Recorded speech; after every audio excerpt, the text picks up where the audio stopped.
1. marcový deň sa Sobrance premenili na centrum fašiangových osláv, ktoré prilákali stovky návštevníkov. Podujatie Veselé fašiangy v Sobranciach ponúklo bohatý program plný tradícií, hudby, tanca a tradičných jedál. Máme v podstate tak ozaj ten posledný možný termín, kedy sme to mohli zorganizovať a nastáva nám obdobie príprav na veľkonočné sviatky, ale myslím, že ohromná skladačka, podarilo sa všetkým tým, ktorí to organizovali, veľká vďaka a poklona, lebo sa nám podarilo zložiť skladačku či z chutných jedál, či z krásnej ukážky zabíjačky, ktorá si myslím, že veľmi tradičným prvkom fašiangových osláv, nie len na Zemplíne, alebo v našom regióne, ale určite na celom Slovensku. Čiže po nejakom tom čase, po nejakých tých rokoch sme sa vrátili k tejto tradícii, keď to nebol vôbec ľahký a ťažko rozlúsknutelný oriešok, to takto pripraviť, aby to bolo v súlade so všetkými predpismi, ktoré na to momentálne dneska máme, ale podarilo sa nám to, je to tu. Mnohí viem si predstaviť, že dneska videli prvýkrát takto rozobratú vlastne svinku na fašiangových slávnostiach. Takže podarilo sa aj do tejto skladačky pridať aj toto. Na parkovisku za Domom kultúry si návštevníci mohli vychutnať už spomínanú jedinečnú atmosféru pravej slovenskej zabíjačky. Naživo sa predvádzalo porcovanie bravčového mäsa, pričom odborník vysvetľoval, ako sa spracúvajú jednotlivé časti. Kože použijeme do huspeniny, do jatiernic, do tlačenky, takisto použijeme nožičky, kolena, hlavu, to urobíme z toho si huspeninu, urobíme si z toho tlačenku. Ostatné veci použijeme, ešte pridáme tam srdca, pľúca, jazyk, použijeme to takisto na domáce výrobky. Máme tam bravčovú krkovičku, bravčové plecko, bravčové stieno, tu máme bočík, môžeme to použiť buď na paprikovaný bočík, alebo bočík pečený, alebo na slaninu. Tu máme rebra, ktoré si vieme zasoliť, vyudiť a potom to použijeme buď do fazulovej, do kapustovej polievky, alebo si to oberieme, urobíme si zemiakové knedličky so udeným mesom.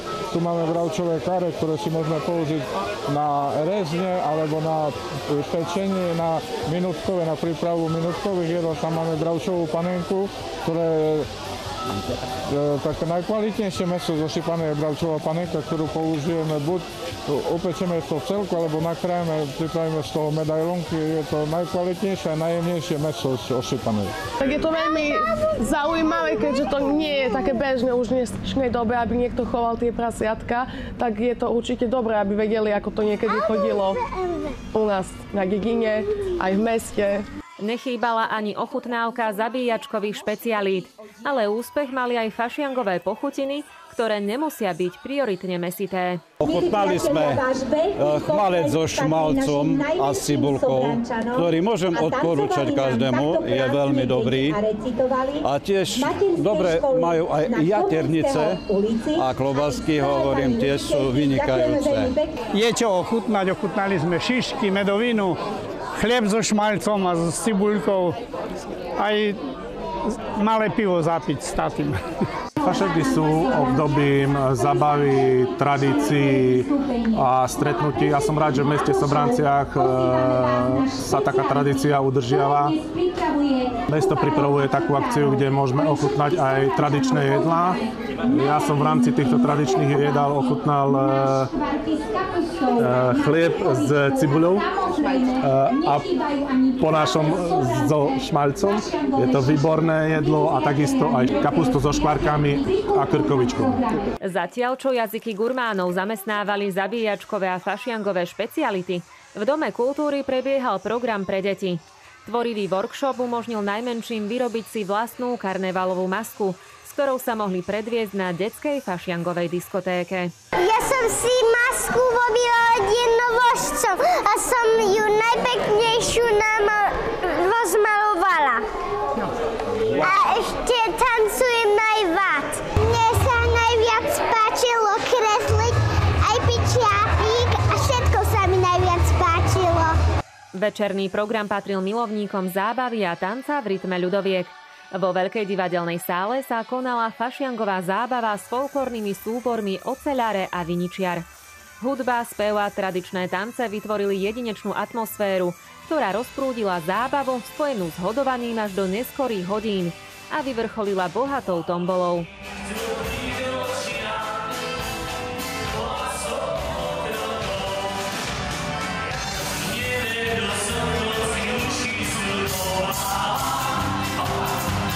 Celé podujatie sa nieslo v znamení udržiavania tradícií a veselosti, ktoré sú pre fašiangy typické. Zároveň bolo príležitosťou na utúženie vzťahov. Stretli sa tu mnohí známi, rodinní príslušníci, možno aj kamaráti, aj náhodné stretnutia dneska tu predbehli, takže myslím, že aj v tomto ohľade môžeme byť spokojní, že celé toto podujatie, celé tieto fašiangy, veselé fašiangy sobranecké vyšli na jednotku. Fašiangové obdobie vrcholí v posledné 3 dni pred Popolcovou stredou, kedy sa konajú najväčšie oslavy. Po nich nasleduje 40-dňový pôst pred Veľkou nocou. Práve v posledný možný termín sa organizátori postarali o to, aby si každý našiel v týchto tradičných oslavách to svoje. Sme prekvapení atmosférou, že mesto dokázalo pripraviť takú akciu a takisto sme prekvapení z účasti, že dosť ľudí sa tu stretlo. O tom, že veselé fašiangy v Sobranciach boli veľkým úspechom, svedčila nielen vysoká účasť, ale aj spokojné tváre návštevníkov, ktorí si tento deň užili naplno. Je tu veľmi pekný, je tu veľa ľudí a na také malé mesto, ako sú Sobrance, sa akcia vydarila, je tu pekne, je tu veľa mesových výrobkov, jedenia, šišky a čo na fašiangy patrí, to je tu.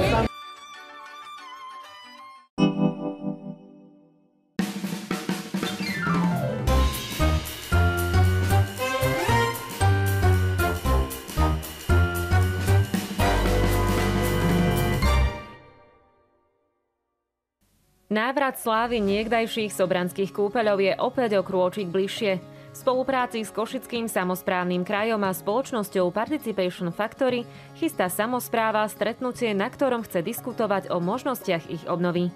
Prvé pracovné stretnutie sa v uplynulých dňoch uskutočnilo aj na pôde Mestského úradu. Chcú zistiť aj z úrovne mesta, organizácií mesta, možno aj podnikateľských a iných subjektov v meste a okolí, aj od občanov, čo by bolo možno takým najväčším a najlepším prínosom. Takže dneska sme sedeli na takomto stretnutí, kde sme premietli aj nejaký ten pohľad a víziu mesta, kam by to mohlo v tom možno nejakom krátkodobom plánovaní smerovať, ale samozrejme vymenili sme si informácie aj v tom dlhodobom. My jsme byli osloveni Košickým samosprávným krajem, abychom pomohli s participativním procesem při vlastně plánování změny funkce v rozvoje sobraneckých koupelí a ta naše role je velmi jednoduchá. My vlastně máme na starosti zprostředkovat a zařídit veškeré aktivity, které se týkají ať už potkávání se stakeholderů, takzvaných aktérů ve městě, vedení města, případně jiných organizací, nebo i potom práce s veřejností. A naší prací je vlastně co nejlíp a nejvíc zjistit co nejvíc informací a dat od těchto cílových skupin tady v místě, aby byly vytvořeny v opravdu jako smysluplné podklady pro jako další rozvoj a plánování. V praxi to znamená, že organizujú verejné stretnutia, architektonické prechádzky a snažia sa získať čo najviac dát pre urýchlenie procesu obnovy nielen kúpeľov v meste Sobrance. Sobranecké koupele jsou obrovským tématem, tady nejenom ve městě, ale i v regionu a je vidět, že všem na nich záleží. Znovu, ta naše role je vlastně nezávislá, my jako nebudeme rozhodovat o tom, co se s nimi stane, my jenom stavíme vyjednávací most, ale je jasné, že ten potenciál je obrovský a nadšení je vlastně taky velké. Je i cítit samozřejmě z toho území jako dlouhodobá určitá skepse k tomu, jak se to vlastně jako vyvíjí, co se s nimi stane a tak dále, ale já to vidím pozitivně a myslím si, že tady padlo velké množství velmi konkrétních a velmi zajímavých návrhů, které můžou vlastně jen pomoct tomu areálu. Na konci toho celého snáď všetci veríme a dúfame, bude funkčný areál kúpeľov aj s kúpeľníctvom, aj možno s nejakou voľnočasovou športovou zónou, aktivitami, ktoré sa tam budú sa tam dať realizovať. O budúcnosti sobranských kúpeľov môžete rozhodovať aj vy.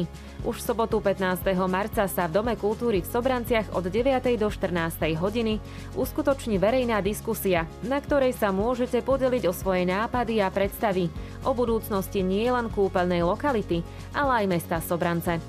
Okrem diskusie bude pripravená aj architektonická prechádzka, ktorá sa začne o 10. hodine pri parkovisku reštaurácie Sobranecké kúpele. Ak teda máte dobré nápady a osud sobranských kúpeľov vám nie je ľahostajný, neváhajte a zapojte sa.